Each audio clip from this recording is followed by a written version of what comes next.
Bom dia, bom dia, bom dia! Bom dia, sabadão! Começando o ano com uma retrospectiva pra lá de interessante, dando folga aos nossos amigos, né? Porque logo início de ano, muita gente viajando, então mais uma retrospectiva até a maioria de todos nós voltarmos às nossas atividades aqui comerciais, sociais, esportivas, filantrópicas, a Londrina que se assenta logo depois desses feriados, tá bom? Para tanto, temos que fazer então a nossa retrospectiva número 2. Vamos lá.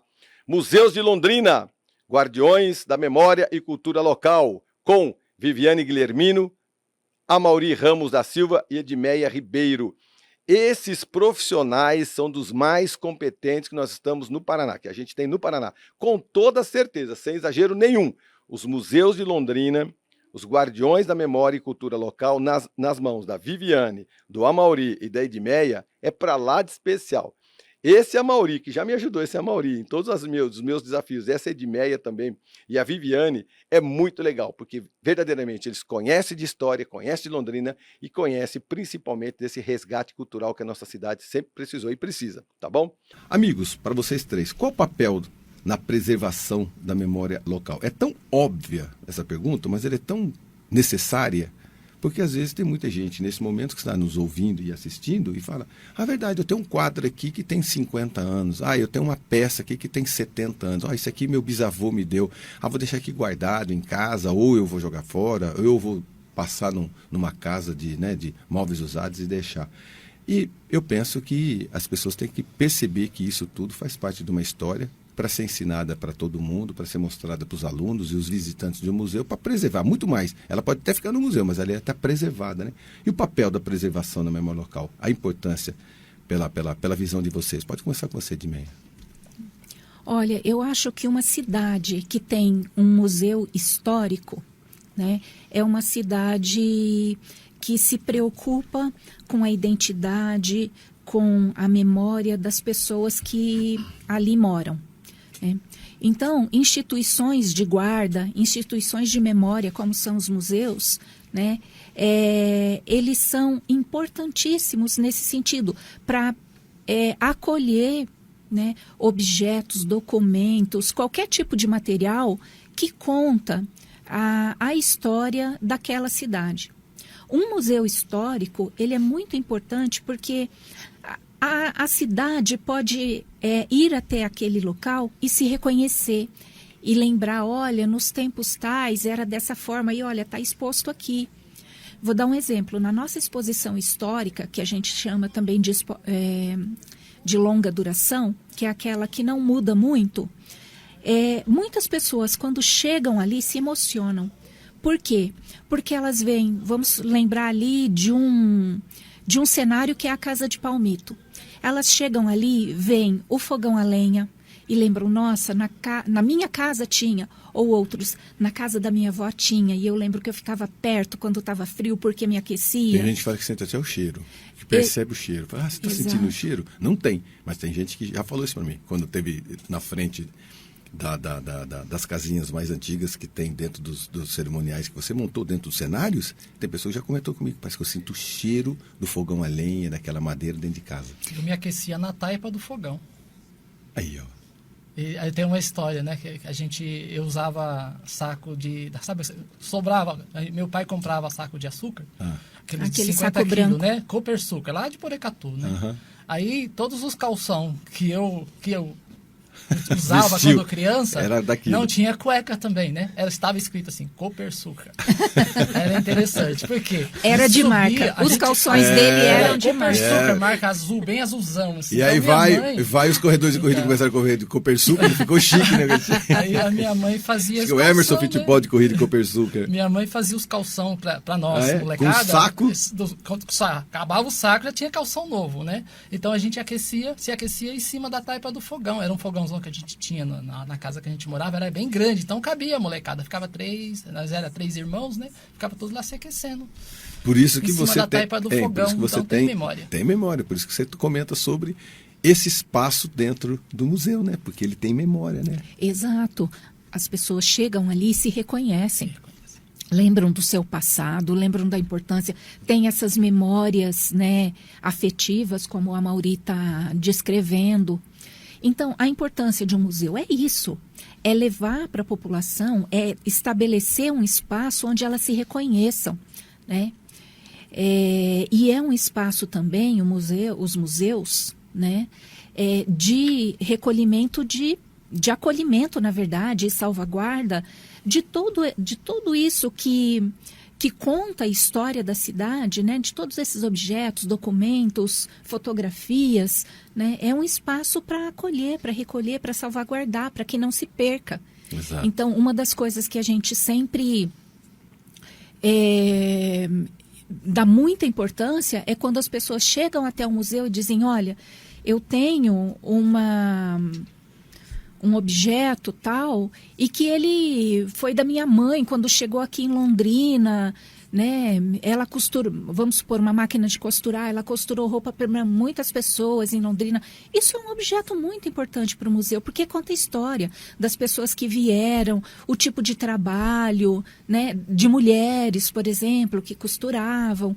Então, a cidade, né, que tem que tem esses espaços de salvaguarda da memória, né, são cidades que se preocupam com o seu futuro, inclusive, porque o nosso futuro ele é sempre pautado, baseado no nosso passado, na nossa vivência.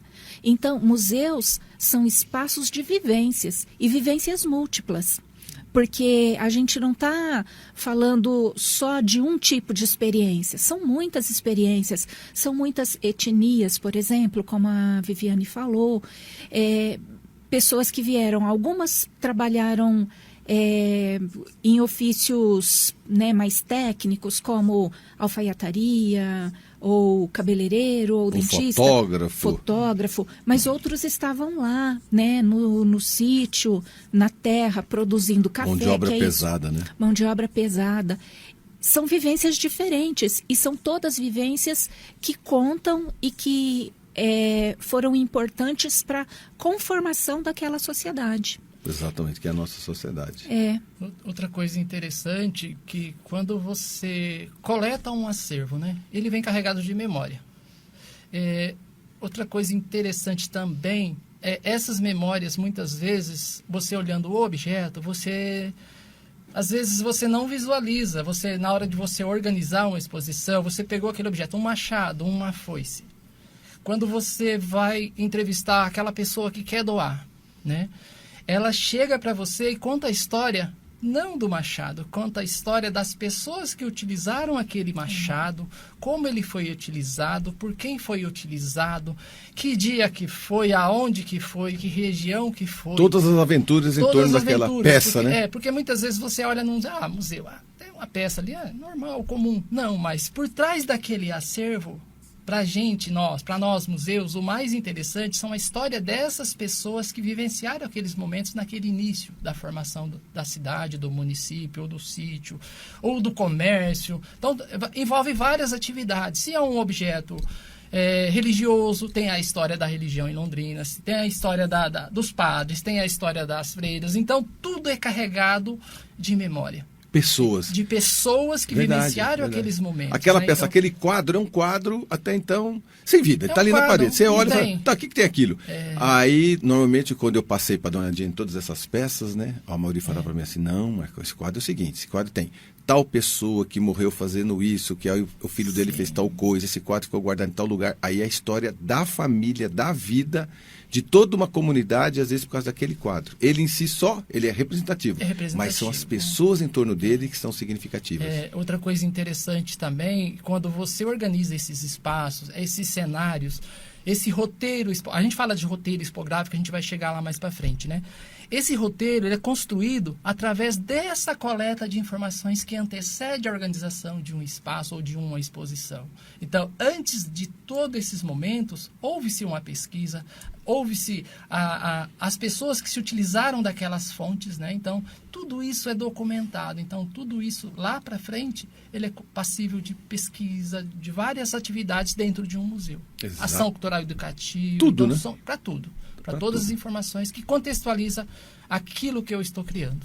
Viviane, a mesma coisa com o Museu do Café, né? Eu completava o que a Mauri falou, assim, então por isso que a mediação também dentro do museu tem um papel fundamental, que é a educação patrimonial, que a gente faz essa relação entre o objeto e a história, né? Porque só um objeto por um objeto, ele é só um objeto. Mas quando a gente faz essa mediação, que conta toda essa narrativa do objeto, aí você tem o afeto, você tem a história, então você traz tudo isso para a pessoa. Então as pessoas se sentem muito pertencentes ao espaço do museu, porque tem toda essa história que é carregada junto, né? O objeto só por si é só um objeto. Exatamente, ele fica ali sem vida, no bom sentido. Ele é curioso, mas é legal quando a gente sabe a história em volta dele, né? Ele ganha novo significado quando ele vai para o museu, né? Uma coisa é esse objeto na casa da família, com a família. Outra coisa é esse objeto no museu histórico. Na família, ele tem um sentido mais afetivo, né? E que conta história e que está vinculada àquela família especificamente. No museu histórico, é claro que tem essa história que fica lá registrada, mas ele é um objeto, né, que mostra uma experiência de uma família na cidade, que mostra o cotidiano de alguém. Então, ele tem um novo significado dentro de uma instituição de guarda. Entendi, né? E por isso que a gente fala que é tão importante a gente receber essas doações, né? Esses objetos no museu, porque o objeto em casa, a pessoa guarda durante um tempo. Sempre tem aquele familiar que é o que vai guardar um pouco, aí na hora que esse morre, aí a família se desfaz, joga fora, não tem esse valor. Então, quando o pessoal vai lá no museu, eu sempre falo assim, gente, ó, se tiver algum objeto, doa pra gente, porque aqui tá salvaguardado, né? Tem muita gente como eu que são acumuladores. Eu sou um cara acumulador. Eu gosto de guardar minhas coisas desde quando deixaram, né? Vou deixando, vou acumulando. Eu sou um grande acumulador. Eu gosto. Você também é, Mauri? Eu gosto, eu sou acumulador. E tem gente que não é. Tem gente que, isso aqui já ficou um pouquinho velho. Queima, joga fora, doa. Meu Deus do céu, eu falo, não. Minha sogra também é acumuladora. Ela tem história da família todinha, assim. Primeiro cortezinho de cabelo das crianças, primeiro sapatinho das crianças, primeiro todas as crianças, todo mundo, ninguém deu bola. Até todo mundo casar e agora ter filho e neto. O pessoal vai lá, ela fala, tá vendo? Aí ela vai lá e começa a mostrar a história dos pais. Você entendeu? Então tem história de 40 e poucos anos na casa da minha sogra, porque ela é uma acumuladora, ela gosta, né? Agora todo mundo valoriza. Na época não, todo mundo quer jogar fora, não tá nem aí pro troço e tal. E o Amaury também, particularmente você é um acumulador? Sim, na minha casa tem bastante coisa. Inclusive, para vir para cá, eu trouxe 3 pastas, tá lá no meu carro. Eu não quis trazer aqui porque são as documentações de 38 anos de história, né? Frente às atividades relacionadas à preservação da cultura material e imaterial, né? Eu penso assim que tudo pode servir um dia. Tudo pode, tudo é história. Quem dera se as pessoas lá do passado não guardassem as suas memórias, as suas histórias, existiria um museu hoje? Não, mas existiria tudo isso que a gente chama de cultura, né? De hábitos, de comportamento. Seria aquele gabinete de curiosidades, né? A gente fala que a gente guarda em casa um gabinete de curiosidades. Não é um museu formatado, mas é um gabinete de curiosidades da nossa história. Das nossas vivências, dos nossos antepassados, a história da família, né? A história das pessoas que a gente se relacionou ao longo desses anos, né? Então, tudo é história, tudo é patrimônio, tudo é memória. É que depois que está em casa, é aquela história familiar. Mas quando você coloca no museu, cara, aí sim vem desenvolvimento de ações educativas e interativas com o público. Meu Deus, como é bom passar isso para as crianças, para os jovens, não é? Eu queria somar ao que o Amaury disse quando ele lembra do gabinete de curiosidades, que os museus nascem dessa forma, né? Que é muito característico ali do século XIX, você tem o espaço e os objetos ali. Hoje os museus não são mais assim, eles não têm mais esse sentido de ter só aqueles objetos ali, né, mostrando para as pessoas aquilo. Os museus hoje, eles são centros de pesquisa. Se nós pegarmos o Museu Histórico de Londrina, ele é o maior museu do Paraná em termos de itens documentais. Nós temos mais de 1.300.000 itens documentais. Meu Deus! Entre tridimensional, fotografias. Então, um negativo é um item documental. Uma fotografia é um item.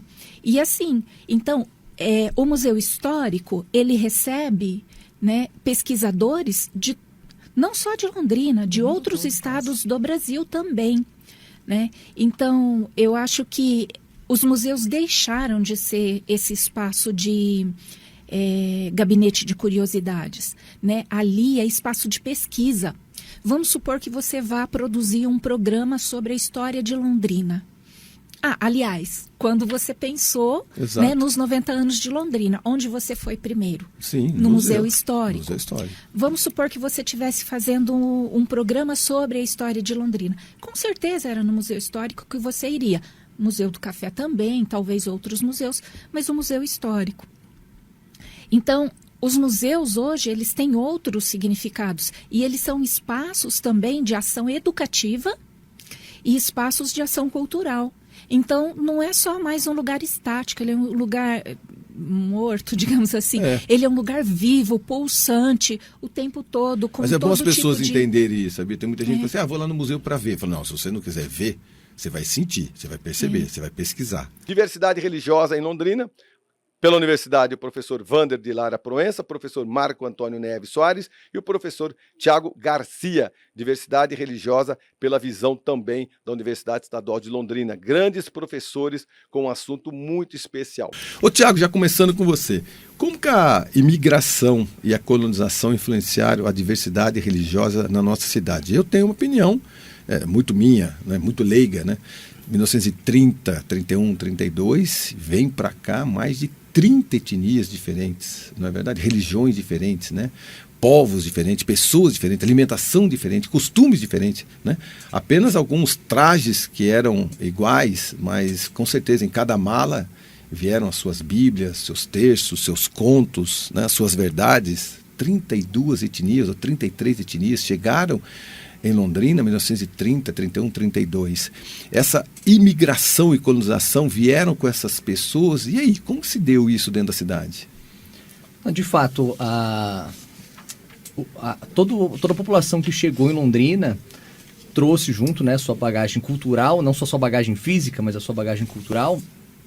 E na ocupação da cidade também buscaram desenvolver esses aspectos religiosos aqui.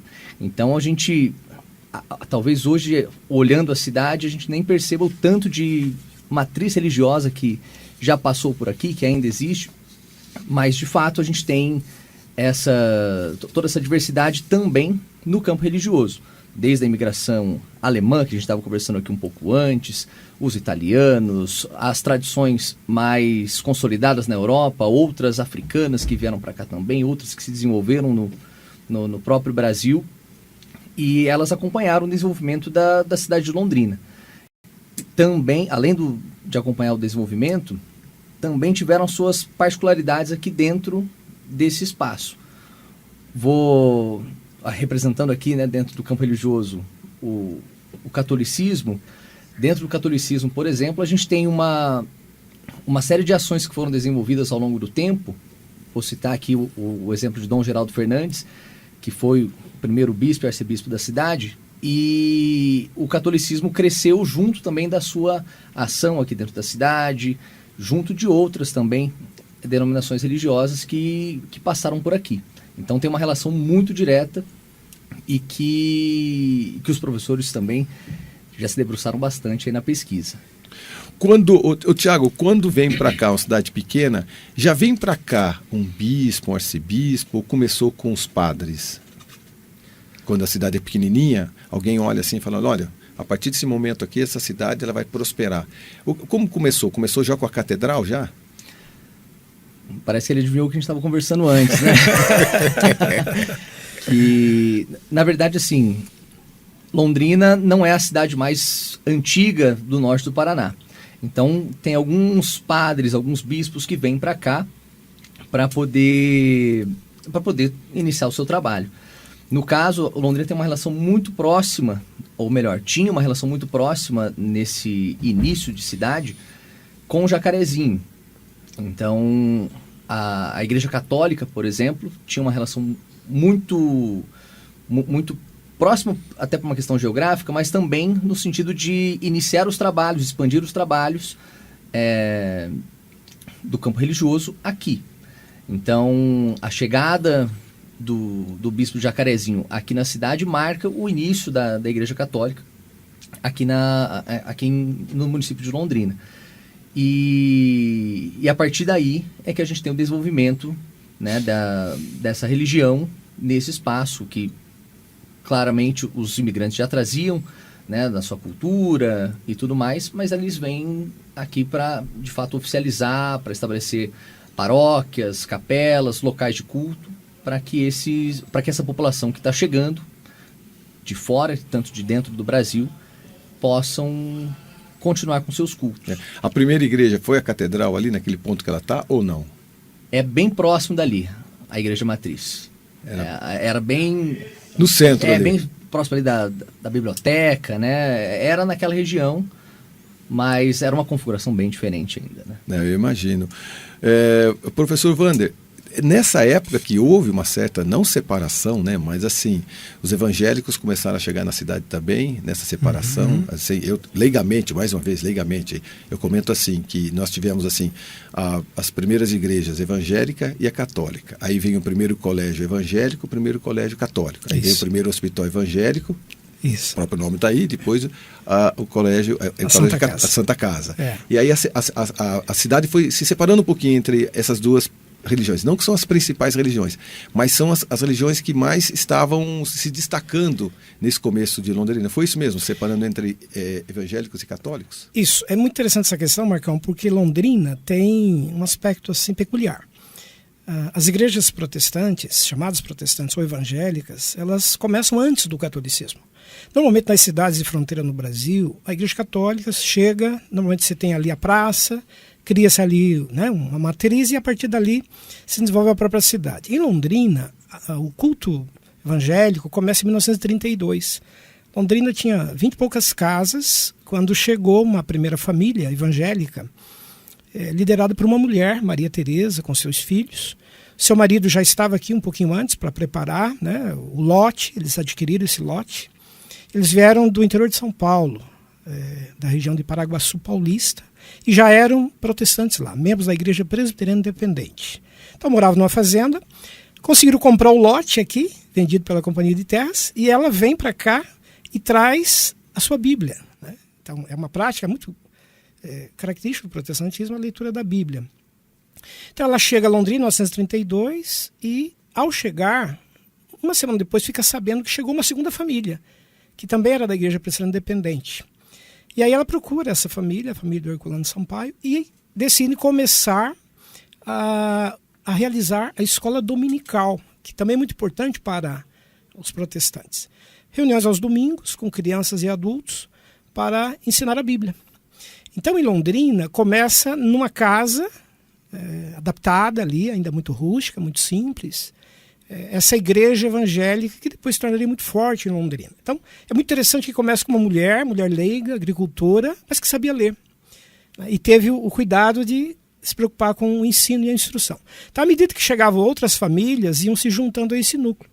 Então, essa primeira igreja evangélica que houve em Londrina não teve uma placa, porque ela também agregou logo em seguida metodistas que chegaram e passaram a participar ali, batistas, uma família luterana também passou a participar. Então, assim, em resumo, Londrina teve um primeiro culto evangélico, ainda em 32 para 33, que reunia membros e participantes de outras denominações. Então, uma igreja sem uma placa denominacional, liderada por leigos, né? Não tinha ainda pastor para conduzir. E depois, claro, né, já em 33 para 34, começa a chegar os primeiros pastores que vêm para fazer visita a esses fiéis vindo do interior de São Paulo, também da cidade de Cambará, vem um pastor metodista que já atuava ali, e passa a reunir os fiéis metodistas no atual endereço onde está hoje o templo, ainda ali em frente próximo da catedral, em frente ao bosque, ali na Avenida Paraná, que ainda é um prédio, né, bastante representativo, protegido inclusive por lei, que é considerado o primeiro núcleo, o primeiro templo protestante edificado em Londrina. Ali para baixo um pouquinho do Vila Rica ali, bem na frente da Concha, exatamente, ali na Pará, né, com... Aquele é o primeiro templo erguido em Londrina, inaugurado em 1936, ainda de madeira, depois remodelado para alvenaria. E o outro grupo, né, ligado à Igreja Presbiteriana Independente, com a Maria Teresa, vai receber visitas do reverendo Jonas Dias Martins, que era um pastor negro que vinha de Ipê, interior de São Paulo, a cavalo. Viajava dias e semanas, às vezes, a cavalo para... Com a esposa junto. Poder fazer as reuniões com os membros aqui, né, com a Maria Teresa. E essa igreja independente funcionou nas casas ainda, de forma bastante simples e adaptada. E aí em 1937, aí eles conseguem o terreno com a Companhia de Terras. A Companhia de Terras é que vai doar os terrenos, tanto para a Metodista quanto para a Presbiteriana Independente, para a construção do templo. O templo da Presbiteriana Independente, que também é o segundo mais antigo da cidade, está ali na rua Mato Grosso ainda hoje, muito característico, também protegido, né, pelo patrimônio público, por lei municipal. E então esses são os dois primeiros templos. A Igreja Católica chega em 1934, como bem colocou o Tiago, oficialmente. Mas já, terminando aqui, em 1932 e 1933 já existe o culto e o rito protestante evangélico sendo praticado por essas famílias de agricultores. Vieram todos juntos, para a gente resumir essa história. Vieram todos juntos porque, você imagina, num lugar onde era tudo batida, mato. Né? Você não tem nada, era mato, era picada para tudo quanto é lado, né? As pessoas vão chegando. Os primeiros que vieram eram os seus empreendedores separando as terras em lotes, em quadras, não é? Você imagina, você é o quê? Eu sou católico, eu sou protestante, eu tenho tal religião, e as pessoas iam se separando nisso tudo. Mas aí essas duas religiões eram um pouquinho mais proeminentes do que as outras no começo. Porque são as primeiras famílias que chegam e elas então têm essa iniciativa. É muito próprio das igrejas evangélicas tentar espalhar a fé. As outras igrejas também fazem isso, nas outras religiões, mas os evangélicos têm isso como uma missão. E a Maria Teresa foi uma mulher muito atuante. Ela se dedicou também a visitar os doentes, né, recepcionar as famílias que chegavam, hospedando na sua casa. Então ela fez um trabalho social muito interessante. Tanto é que tem um lar hoje chamado, né, Lar Maria Teresa, que a Igreja Presbiteriana Independente construiu em homenagem a ela, que abriga hoje 70 mulheres idosas em Londrina, em reconhecimento do trabalho social bem importante que ela fez. E a Companhia de Terras percebeu que essa presença religiosa seria importante, até para atender aquele ideário da colonização, né? Que é a construção de uma região promissora, voltada ao trabalho. Vamos lembrar que fazia parte do projeto britânico a chamada Cidade Jardim, que é a cidade planejada, controlada, sem violência, de pessoas de bem, que vinham para cá para trabalhar. E a religião, ela de certa forma atende um pouco, né, a esse perfil. Então, poder entregar lotes para a construção de templos e recepcionar essa presença religiosa fazia parte também da estratégia administrativa da Companhia de Terras. E a gente conhece, né, o trabalho de Max Weber, esse sociólogo bem conhecido, importante. O Weber estuda essa ética protestante ligado ao trabalho, ligado ao comportamento social. Então, oferecer espaço para a construção de templos, particularmente aqui evangélicos e protestantes, estava de acordo com aquele ideário de se construir aqui uma região nova, promissora, ligada ao trabalho, né?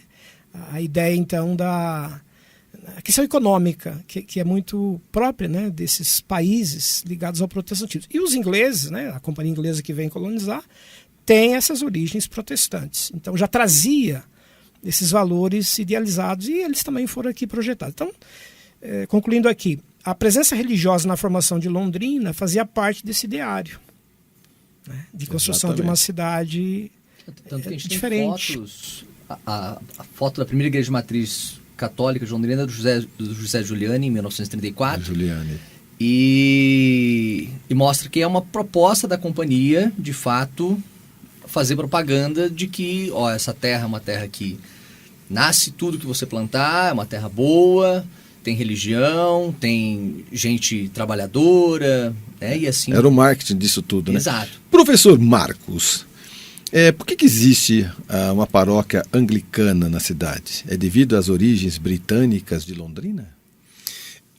Então, dentro das nossas conversas aqui antes de começar o programa, né, eu fiz essa questão para o Wander, né, porque era para estar aqui também uma representante da confissão anglicana. Eles têm um templo bastante preservado e bonito. Não é? A paróquia deles ficou ali na... Isso, a paróquia São Lucas, na rua Mossoró, esquina ali com a JK. Que é na frente da Tarobá ali. Exatamente. Ali. Durante muito tempo, grandes árvores tamparam. Sim, e também é outdoor. As placas de outdoor. Então, Sim. se a pessoa subir pela JK antes da esquina da Tarobá, do lado direito, subindo, observe que naquela esquina, agora tiraram um pouco das árvores e se revela uma igreja linda. Maravilhosa. Pequenininha, Preservada charmosa. ainda na sua estética original. Então, num primeiro momento, a gente é levado a pensar que a confissão vem junto com a ocupação da cidade, com a presença da Companhia de Terras. Porque a Companhia de Terras, de certa forma, ela incentivava ou autorizava a presença de cristãos. Não é? De cristãos. Então, os católicos, os protestantes, eram fortalecidos pelo discurso da Companhia de Terras. Só que, vendo a história dessa presença anglicana, eles não vêm junto com a Companhia de Terras. A situação deles a vinda deles é posterior à chegada dos britânicos. Aí eu me pergunto, e perguntei pro Wander, né, assim, mas quem que seria o fiel da confissão anglicana aqui em Londrina, já que a presença de britânicos é pouca? Né? Se a gente pensar na presença dos britânicos aqui, de fato eles não vieram colonizar, como a gente fala. Eles vieram comprar e vender, tanto que eles não casaram com o outro, não constituíram família e, no contexto da guerra, voltaram para a Inglaterra. Eles vieram, fizeram um negócio, descobriram um baita do negócio, Sim. Trabalharam, venderam para o mundo, por isso que o mundo veio, não é? E venderam bem. Isso mesmo. Quem vendeu Londrina mundo afora, vendeu muito bem, porque 30 etnias chegaram Sim. até aqui, isso sem celular na época, né? O que era? Era rádio, era jornal, né? E é um crescimento vertiginoso também, né? Muito rápido, né? Então a gente é levado a pensar no primeiro momento que elas são concomitantes, a presença da Companhia Britânica e da confissão anglicana, mas é posterior.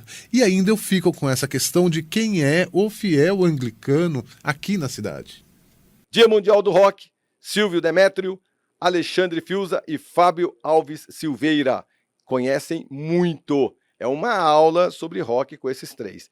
O rock and roll, ele hoje disputa, se a gente for falar sobre mundo, nós temos grandes influências, Brasil, grandes influências. Vamos trazer um pouquinho mais para dentro de Londrina, né?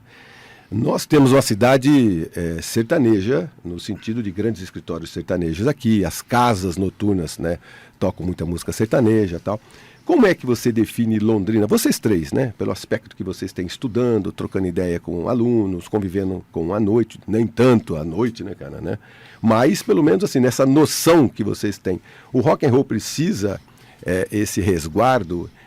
A gente tem um dia do rock and roll para a gente levantar essa bandeira. Ele disputa de igual para igual com a música sertaneja. Uma cidade como Londrina, o rock and roll tem espaço. Vocês percebem espaço ou não? Fica à vontade vocês aí. Posso? Pode, à Porque eu vontade. acho que eu sou mais da velha guarda de Londrina e, lógico, enfim, a gente sempre idealiza o passado, mas é óbvio que por ser uma cidade do interior, enfim, e ter uma história, enfim, né, diretamente ligada, enfim, né, ao campo e tudo mais, vai prevalecer, né, essa identidade. Mas Londrina é um caso muito singular na história.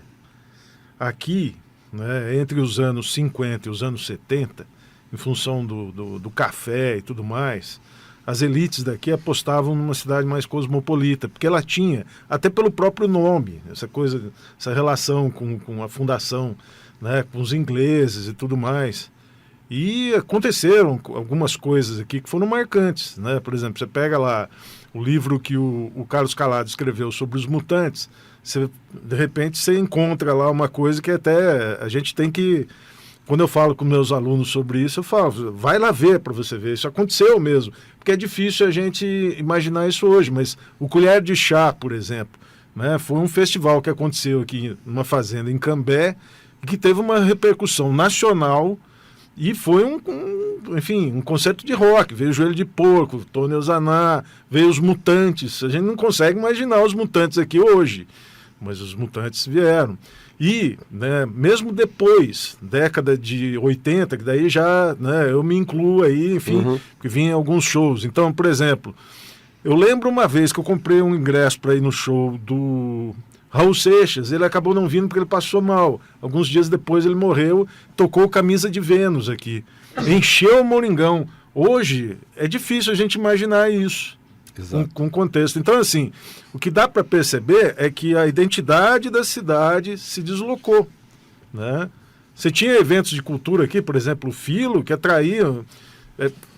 dá para procurar na internet. No YouTube você tem lá, por exemplo, provocações do Abu Janra, que ele veio aqui falar assim, olha, dá para fazer cultura no interior. O cara fez um programa inteiro aqui para falar sobre o Filo, né?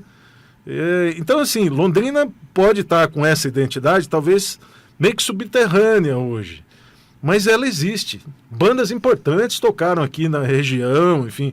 Você imaginar que o Olatengo veio na década de 90 e tocou em Maringá, o Stereolab, né? Outro dia eu estava conversando com o Marcelo Orozco, assim, que é um crítico, o cara que era da revista Bis.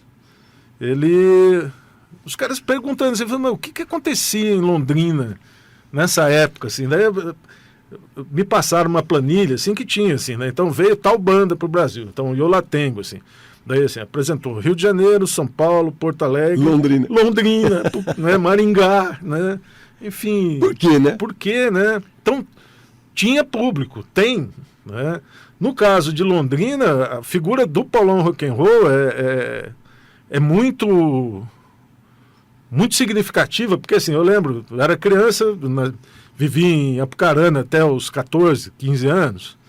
Quando eu era bem moleque mesmo, pirralho, eu era meio que mascote da turma do meu irmão, e era todo mundo era roqueiro nessa época, na década de 70. Eu lembro que a gente torcia para a TV Tibagi cair, saía do ar, né, lembra? Daí colocava aquele intervalo, e no intervalo colocava alguns clipes. E daí também tinha o programa do Paulão Rock'n'Roll na TV. Eu lembro que eu gostava porque às vezes eles colocavam e ficava assistindo aquilo, que era a única coisa que a gente tinha, que chegava aqui, de rock, né? Na TV. Porque a gente ouvia, mas não tinha imagem dos caras e tal. Então, tem esse passado que é meio ligado a isso. Tanto que assim, as minhas referências, né, que, né, os colegas vieram, né, de outras cidades, grandes centros e tal, você tem uma identidade muito mais forte, né? Uma coisa brasileira, nacional, porque tinha acesso a isso, porque lá se produzia. Aqui a gente vivia nesse mundo meio, né, etéreo, assim, das referências. Eu lembro a primeira vez que eu conversei com um cara de rock mesmo, foi quando o Jethro Tull veio para o Brasil pela primeira vez. Tinha uma rádio em Curitiba que era a Estação Primeira, que era fantástica. Era do filho do Paulo Pimentel, cara.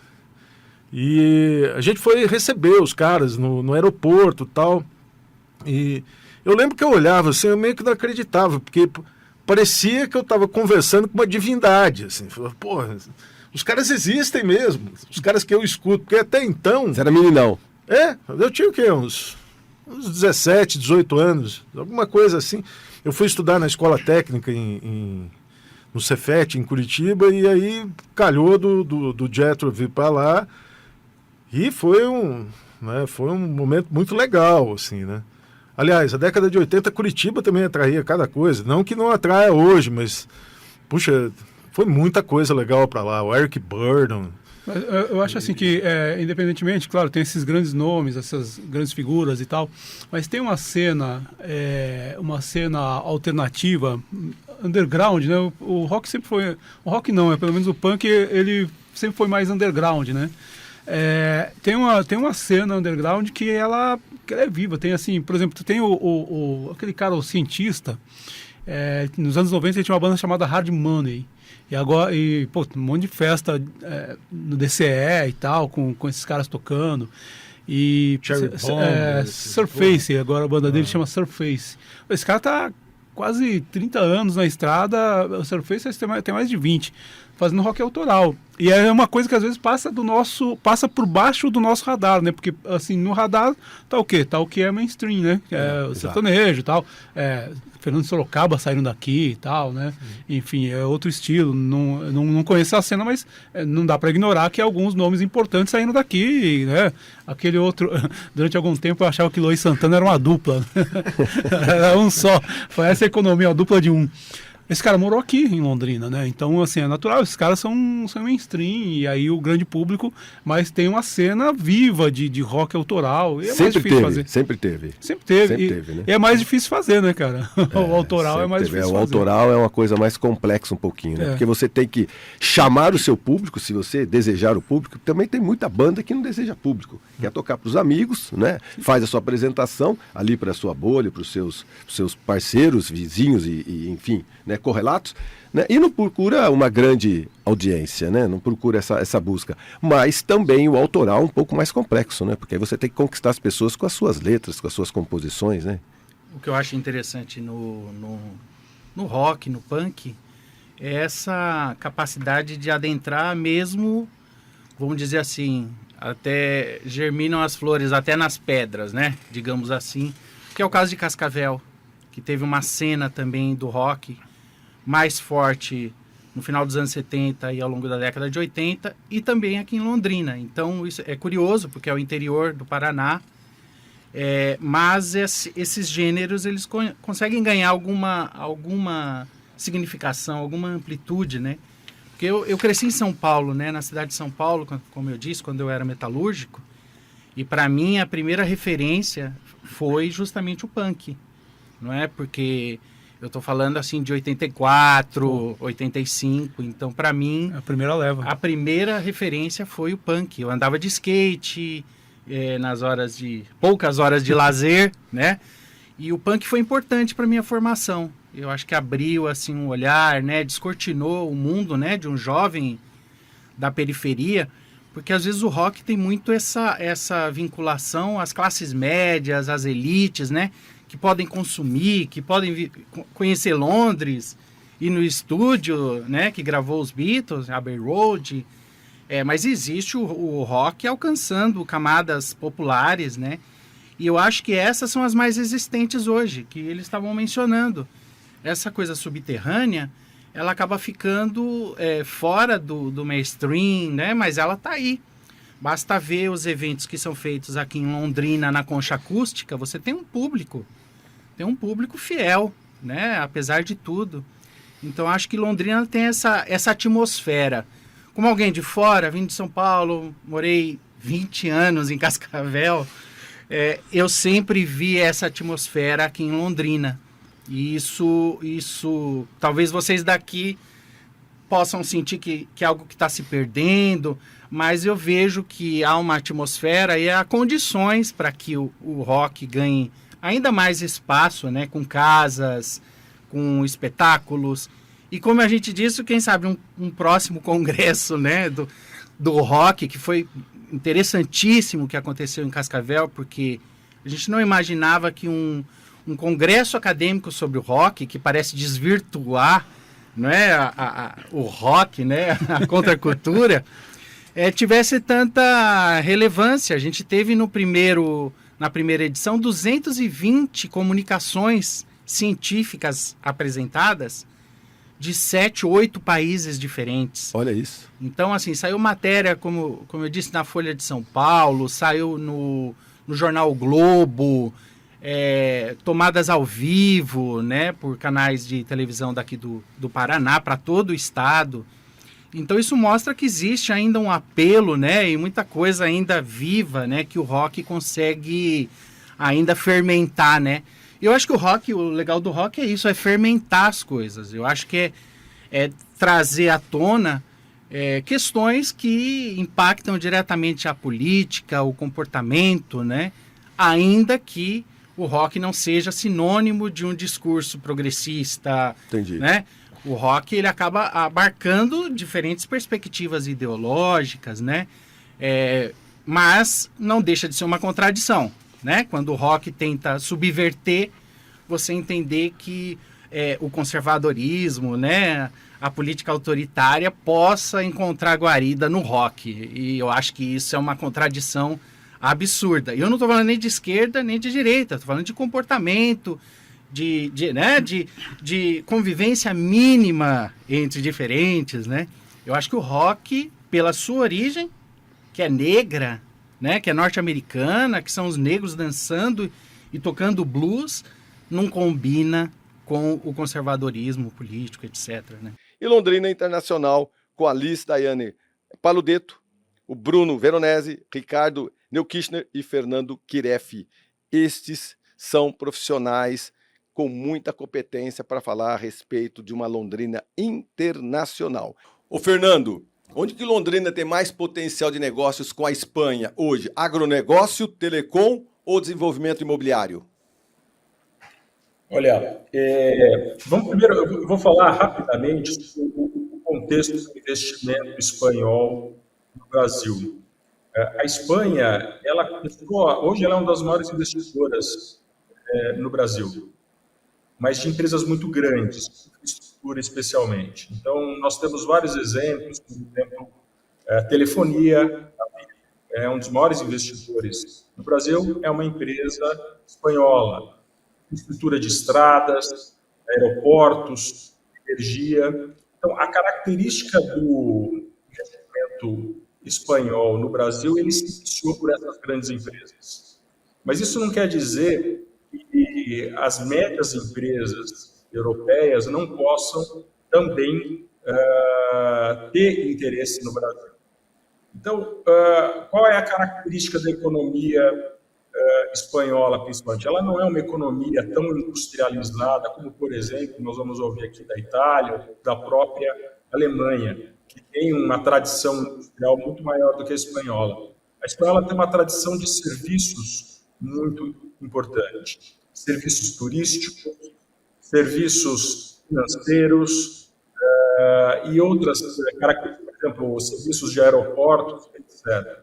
Então, eu acho que a gente pode explorar muito bem essa área, que é uma tendência mundial, a área de serviços. E o agronegócio, com certeza. Especialmente a parte do agronegócio concentrada na produção intensiva, desértica, até que a gente pode falar, de hortifrutis, ela é extremamente desenvolvida na Espanha. Aquilo que a gente ouve falar, por exemplo, da produção agrícola no deserto de Israel, por exemplo, isso acontece na Espanha da mesma forma ou até melhor. O sul da Espanha é muito seco. Então, esse tipo de agricultura é muito desenvolvida lá, tem um potencial enorme no Brasil. Não porque aqui falte água, mas porque hoje a água é um bem que está sendo cada vez mais bem visto. Então, a gente tem enormes possibilidades de trazer coisas da Espanha para a nossa região e faria muito sentido para os dois lados. Muito bem.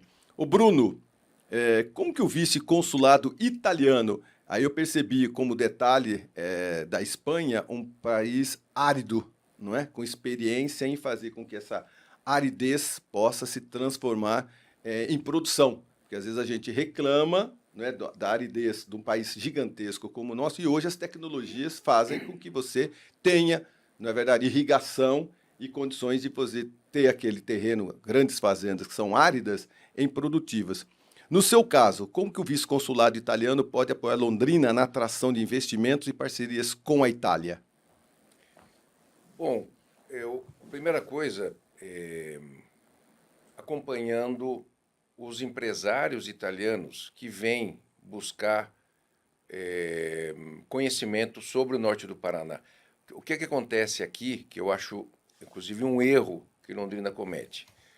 Eu fico sabendo, às vezes, que vieram comitivas de italianos, ou de alemães, ou de espanhóis, ou de outras... Porque Londrina tem 4 consulados honorários. Tem Alemanha, Espanha, Itália e Portugal. É uma das poucas, se não for a única cidade do Brasil, do interior, que tenha tantos consulados honorários. Essa informação é importante. Acho que nem Ribeirão Preto tem. A última pesquisa que eu fiz é a que mais tinha. Acontece que vem empresários aqui e muitas vezes os próprios cônsules e vice-cônsules honorários não ficam sabendo.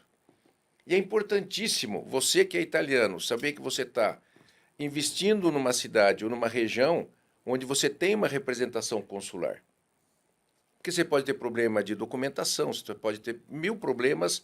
Então, você imagina você deslocando uma tua empresa para um país que você não conhece, mas sabendo que naquela cidade você tem uma representação consular do teu país. Isso te deixa muito mais seguro para você investir. Então nós temos um fator competitivo extremamente gigantesco, que a gente desfruta pouco. Eu, pelo menos, já vi 2 anos atrás, creio, veio um pessoal de Brecha e eu fiquei sabendo no jornal. Entendi. Entendeu? Então, isso é importante. Eu acho que não só o consulado da Itália, mas da Alemanha, da Espanha, de Portugal, podem ser muito importantes na recepção dessas comitivas a Londrina. Então, na sua ponderação, o mais importante, então, é a união de informações, furar bolhas, não é? E deixar isso um pouco mais claro, um pouco mais disruptivo, um pouco mais transparente. Não porque, às vezes, são negociações. Não, às vezes é falta de comunicação mesmo. Comunicar um pouco mais. Nós temos que ser um braço da CODEL, um braço da prefeitura, para criar esse ambiente favorável para a atração desses empresários. E nós não estamos falando de qualquer país, estamos falando da Alemanha, da Espanha, da Itália, de Portugal, que já tem grandes interesses no Brasil.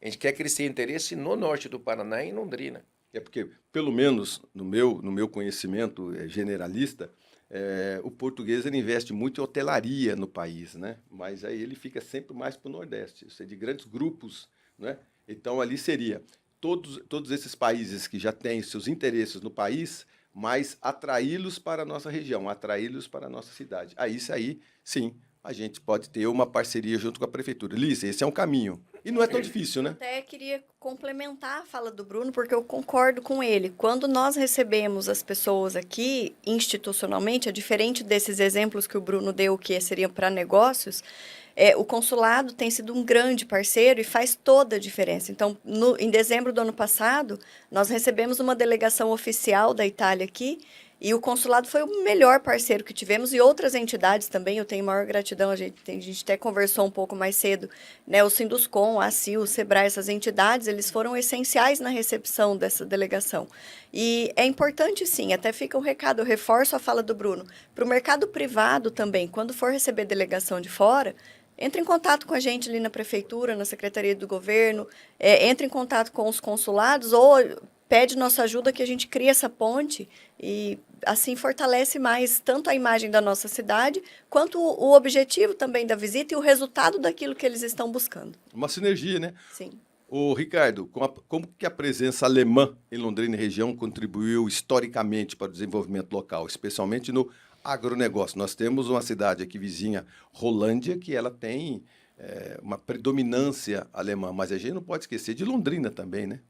A região inteira ela foi colonizada pelos alemães, né? Teve uma migração enorme no início da nossa cidade e da região aqui, de alemães que vieram fugidos da guerra.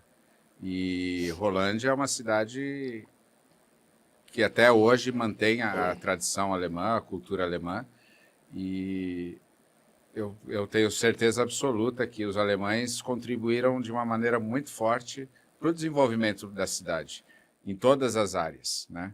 E no agronegócio, a gente tem um exemplo importantíssimo que se tornou uma referência mundial, que é a questão do plantio direto. Ela foi o plantio direto, que é hoje algo obrigatório na agricultura mundial, não só aqui da região, mas um fator importantíssimo, que é o plantio direto.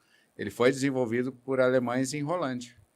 E meu avô, inclusive, participou desse processo junto com Herbert Bartz, que foi o grande precursor desse sistema, e foi desenvolvido na unha por esse povo que veio para cá e trouxe conhecimento de fora e desenvolveu todo o plantio direto. Mas mesmo na indústria, no comércio, os alemães têm uma participação importante no desenvolvimento da região. Quem não é agricultor, qual que é a diferença que era antes para o plantio direto? Uma coisa mais simples de explicar. Antigamente você gradeava a terra para fazer o próximo plantio. Então a gente olhava, para quem não entende do agronegócio, ele olhava para uma agricultura e via aquela terra crua, toda removida, e você via realmente a terra crua, sem nada em cima. E aí, quando chovia muito forte, ocorria a erosão, porque não tinha nada que protegia a terra. Então, se a pessoa gradeou aquela terra e choveu muito forte em cima, ocorre uma erosão muito forte e essa terra vai para os rios, então tem assoreamento de rio, isso é muito ruim para todo o ambiente. E, inclusive, para a área onde ia ser plantado, você perde a terra, você perde os nutrientes, adubação, semente, uma série de coisas. Então, o plantio direto, ele em cima da palha da cultura anterior, a pessoa faz um corte com máquinas e planta a semente dentro dessa palha. Então, se chover muito forte, não acontece absolutamente nada, porque a terra está totalmente protegida com a matéria orgânica da cultura anterior. E isso, além de proteger da erosão, mantém outros nutrientes e uma proteção de temperatura, de uma série de coisas que é importantíssimo para a agricultura. Ô Fernando, o que mais chama a atenção dos investidores espanhóis quando eles olham para o interior do país? Eles olham separadamente? Eu acabei de comentar a respeito que, na minha opinião, pelo menos daquilo que eu leio e quando a gente viaja para o Nordeste, você pergunta a respeito de redes hoteleiras, a maioria são dos europeus, né? Nem tanto alemão, não tanto suíço, mas os portugueses investem muito, né, no Nordeste com redes hoteleiras, né? Quando os espanhóis eles olham aqui para o interior, para a sua experiência aqui na nossa região, o que é interessante de manter, o que é interessante de expor aqui em Londrina e região para chamar a atenção desses investidores espanhóis?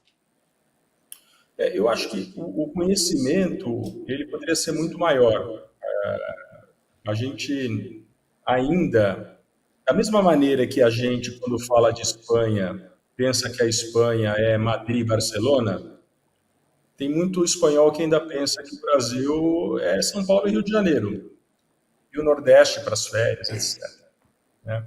Então, o conhecimento do interior do Brasil e desse nosso eixo aqui do norte do Paraná, que é uma surpresa para qualquer visitante, ninguém imagina que uma região tão jovem como essa atingiu esse nível de desenvolvimento, ele tem muito a ser explorado ainda. Mostrar o potencial dessa região, não só para o espanhol, mas para qualquer empresário europeu, mostrando a infraestrutura que nós temos, mostrando a infraestrutura de energia, a infraestrutura logística, a infraestrutura de recursos humanos, que nós somos um centro educacional,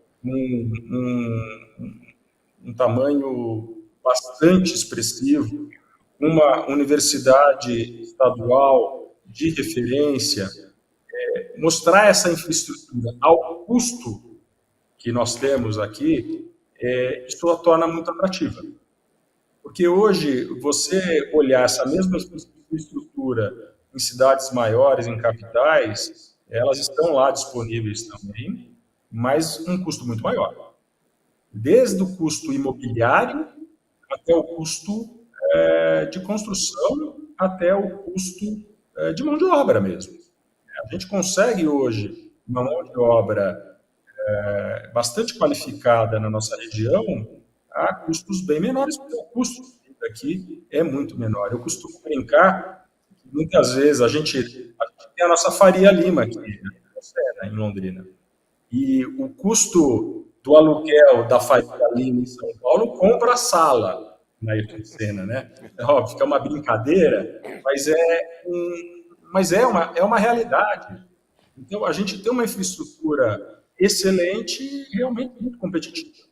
Então, esse é um ponto que a gente pode explorar muito mais. Isso tem muito a ver com conhecimento mesmo. O Brasil é um país gigantesco e não é todo mundo sabe que no meio do Brasil, no interior do Brasil, no interior do Paraná, existe um eixo super desenvolvido, com níveis de referência, com níveis de vida, de qualidade de vida competitivos com qualquer lugar do mundo. Muito bem, amigos, nós estamos terminando mais um podcast Marcão Careca com essa segunda retrospectiva. Museus de Londrina, diversidade religiosa em Londrina, Dia Mundial do Rock e Londrina Internacional. Para você ter noção da quantidade e qualidade dos nossos assuntos no podcast 91,7, por aqui, pela Pai Querer. Muito obrigado a todos vocês, amigos, muito carinho, muita atenção esse ano. Tomara a Deus que tudo aconteça da melhor forma possível para você, para toda a sua família, para os seus negócios também. Tá bom? Até semana que vem, se Deus quiser, eu tenho certeza que Ele há de querer.